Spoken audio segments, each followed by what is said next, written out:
Henry McCarty, otherwise known as William Bonney and better known as Billy the Kid, was one of the most notorious of the bad men of the Wild West. A rustler and gunslinger who was purported to have killed 21 men before he was 21 years of age, the life and death of Billy the Kid have been a matter of public fascination and sometimes even controversy, as some claim that his well-publicized death was either a lie or a case of mistaken identity. It is difficult to tell what is truth and what is fiction when listening to the stories of the Wild West.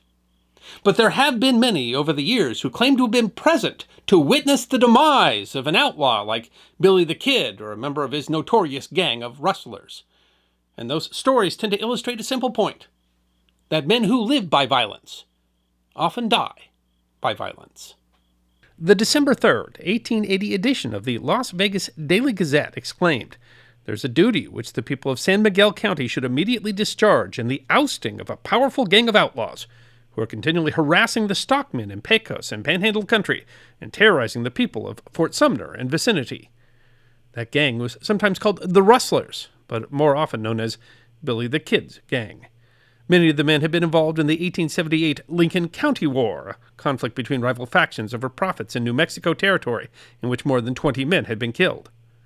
The conflict had culminated in a 5-day firefight in the town of Lincoln called the Battle of Lincoln, a fight which had been suppressed by the intervention of the United States cavalry. To be sure, there is disagreement over the factions in the conflict and even the role that the cavalry played. The line between good and bad was often a matter of perspective. But when the fight ended, many of those involved were wanted men. While many of the men involved in the war left the area, were eventually given a general amnesty by Governor Lew Wallace, others had remained in the area and engaged in criminal activities. Among those was 21-year-old Billy the Kid. The Daily Gazette wrote of him, "The gang is under the leadership of Billy the Kid, a desperate cuss who is eligible to the post of captain of any crowd, no matter how mean and lawless. The gang includes from 40 to 50 men, all hard characters, the offscouring of society, fugitives from justice and desperadoes by profession. Among them are men whose names and deeds the people of Las Vegas are perfectly familiar, such as Billy the Kid, Dave Rudabaugh, Charles Boudreaux, and others equally unsavory reputation. The band is well armed and have plenty of ammunition, and as they have no hankering to be pulled in, are very determined." But the Gazette implores, are the people of San Miguel County to stand this any longer? Shall we suffer the horde of outcasts and the scum of society, who are outlawed by a multitude of crimes, to continue their sway on the very border of our county? Many would not stand for it. The Dodge City Globe wrote the same month, "The whole county is alive with determined men who, if necessary, will exchange an eye for an eye and a tooth for a tooth. They will either capture the outlaws and turn them over to the authorities, or kill them on the spot." One of those who wouldn't stand for it was a former buffalo hunter and cowboy named Patrick Floyd Jarvis Garrett. In November 1880, Garrett won election as Lincoln County Sheriff, running on a reform ticket and promising to fight the lawlessness of the territory. While his term of office didn't start until January, the current sheriff deputized him, and he secured a position also as U.S. Marshal. He made it his business to track down Billy's gang. Garrett and a posse captured 2 members of Billy's gang, John Webb and George Davis. While transporting the prisoners, an incident occurred that showed what the gang might expect of the sheriff. The Santa Fe New Mexican reported that while on his way to Las Vegas with the 2 prisoners, the party stopped at Puerto de Luna. Standing in the store, Garrett heard a Mexican outside bragging of what a bad man he was, but took no notice of the fellow till he heard the exclamation, "By God, even the damned Pat Garrett can't take me," upon which he walked out to look at the man. The bombast kept damning Garrett and his posse until the sheriff walked up to where the man was standing and purposefully jostled him, throwing him off the platform on which he was standing, to the ground. The Mexican immediately pulled a revolver and fired at Garrett, who, drawing his own revolver very coolly and with a deliberate aim, and just as the Mexican pulled his trigger again, he became aware of the fact that he had a shattered shoulder blade, the result of Garrett's shot. On investigation, it was found that the man was a professional horse thief and one of the gang of Billy the Kid. The man, Marino Lebbia, survived, but he would not be the last member of Billy's gang to be shot by Sheriff Pat Garrett. On December 19th, Garrett's posse would catch up with Billy himself, with deadly consequences for members of his gang. John W. Green, who had been an agent for Howry Cattle Company and a member of Garrett's posse, described the events of December 1880 in an April 1920 edition of the Carlsbad, New Mexico Current Argus. So to Fort Sumner the officials hied themselves, knowing that the kid frequented the little Pecos River town and the old fort, where he had many strong acquaintances and a sweetheart, so the story goes. Green said that as the posse was playing poker one night, about 10 o'clock, the guard rushed into the house, informing Garrett and his men that horsemen were riding in over the Portales Trail. There were hurried preparations, and the officers posted themselves in the undergrowth along the lane of cottonwood trees that led into the old fort avenues. The kid and his boys were riding in from Portales Springs to attend a dance that night. As the riders approached the ambushed party, Garrett fired on the leader, and Tom O'Phalliard dropped from his horse.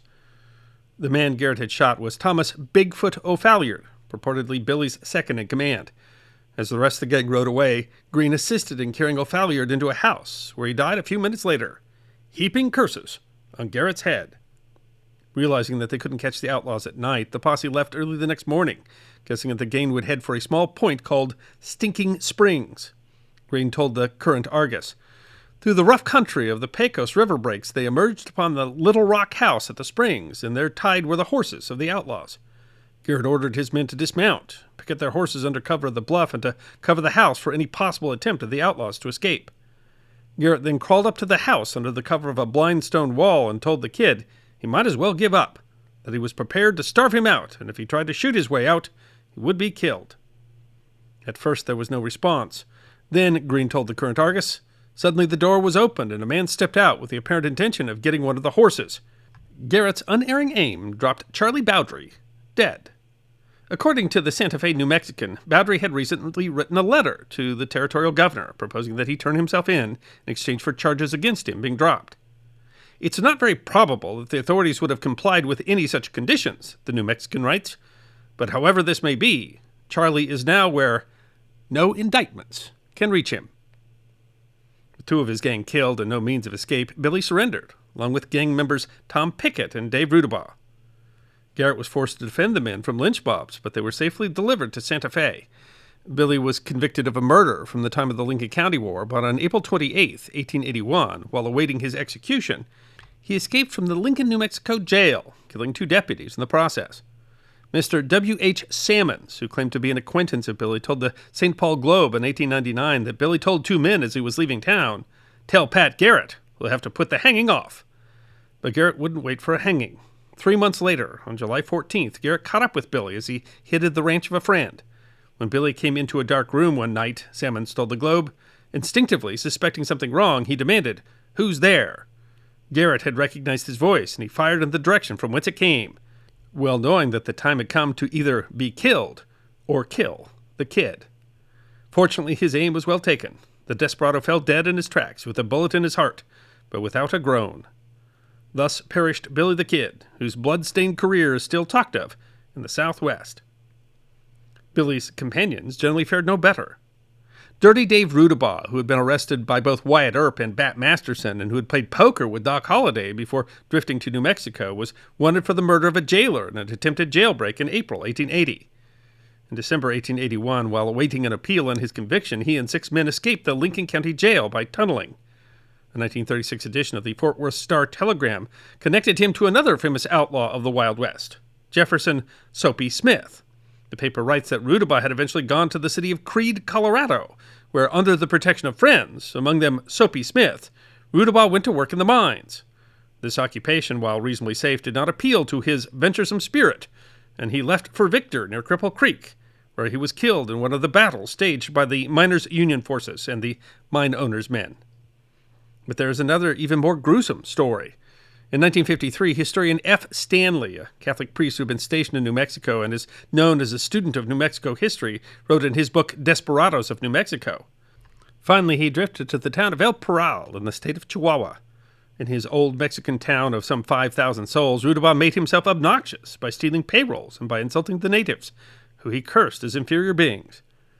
Came the night of February 18th, 1886, Rudabaugh got into a card game at his favorite cantina.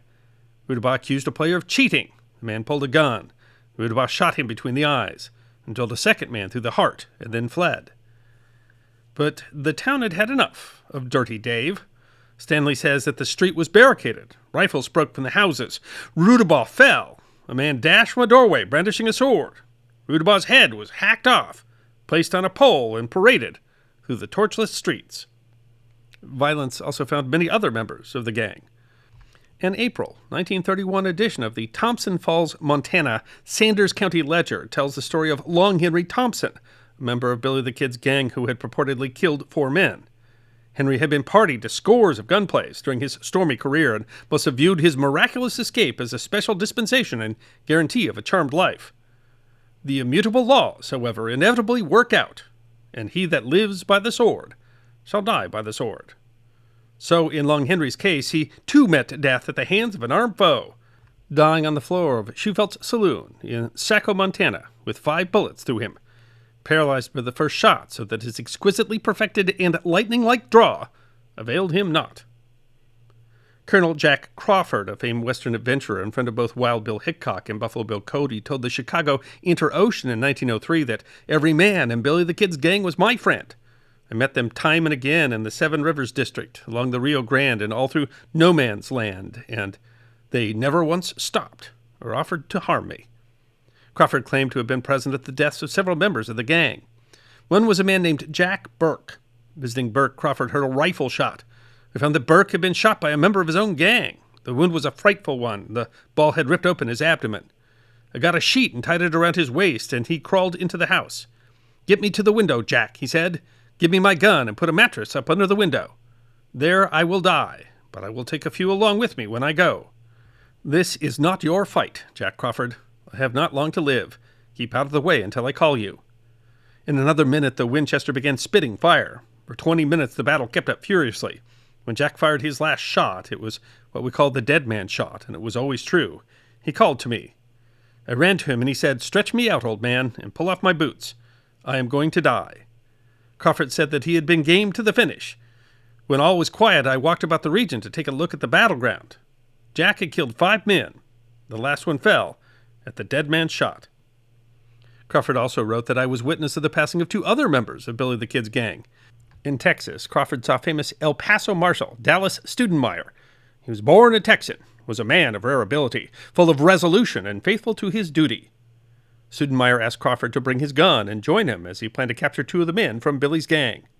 "They're desperate lads, and I hear they're in the upper end of town now. I wish you would guard my rear so I'm not attacked. I'll do the shooting. It's not your job, but I don't want to get shot in the back." Crawford protected the sheriff with his revolver, which he named Old Betsy. The 2 desperados jumped from behind the old Grand Central Hotel and then an adobe house and brought their Winchesters down on Dal. Both weapons spoke, but the balls went above the target. Without flinching or batting an eye or showing the least fear on earth, Dal whipped out both revolvers. They spoke almost simultaneously. Campbell lurched forward with a great ugly bullet hole directly between his eyes. Before he struck the ground, Stern was sinking in a heap, shot through the head. Studenmeyer himself would later be killed in a gunfight in 1882.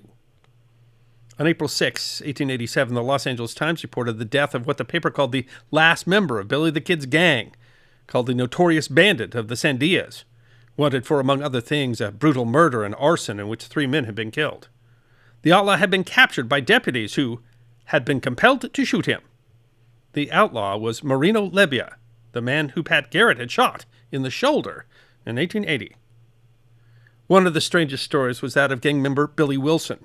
After surrendering to Pat Garrett, he had escaped from prison in 1884. He moved to Texas, changed his name to Anderson, and started a family.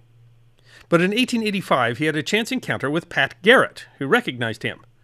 But instead of arresting him, Garrett realized that Wilson had become a law-abiding citizen and wrote a letter that helped Wilson or Anderson secure a pardon from President Rutherford Hayes. The website Head On West writes that no longer a felon, Anderson moved to Sanderson, Texas, was hired as a U.S. Customs inspector and became a successful cattleman, and eventually was elected the sheriff of Terrell County, Texas. On June 4th, 1918, the Fort Worth Star-Telegram reported, "Sheriff D.L. Anderson of Terrell County was shot and instantly killed here last night, and Edward Valentine, who is alleged to have been resisting arrest at the time Sheriff Anderson was killed, was shot and killed by a posse of citizens." Even going straight could not save the former member of Billy's gang. The San Angelo Weekly Standard reported, "Sheriff Anderson of Terrell County leaves a wife and a 16-year-old daughter." To be sure, not all of Billy the Kid's gang died by violence. Tom Pickett, for example, who was captured with Billy and Dave Rudabaugh at Stinky Springs, died of old age in 1934. He had, however, lost a leg due to an injury he had gotten in one of his many gunfights. But by the time Colonel Jack Crawford's story was reported in 1903, the paper noted, the old-time brigands and desperados have almost disappeared. Scores were killed in bloody battles with frontiersmen. Many died in terrible feuds. Others have been captured and tamed by the stern lessons of stone walls and iron bars. Sometimes there's more than one conflicting story over how one of these outlaws died, and other times the stories are lost entirely. Even in 1903, the paper noted that the stories of the killing or capture of the notorious desperados who scourged the plains are kept only as a matter of erratic tradition, meaning that it's hard to tell in all these stories what is truth and what is, well, just a tall tale. But it certainly does seem that, as the Sanders County Ledger noted, the immutable laws inevitably work out, that men who live by the sword shall die by the sword. I hope you enjoyed watching this episode of The History Guy, and if you did, please feel free to like and subscribe and share The History Guy with your friends. And if you also believe that history deserves to be remembered, then you can support The History Guy as a member on YouTube, a supporter on our community at Locals, or as a patron on Patreon. You can also check out our great merchandise shop or book a special message from The History Guy on Cameo.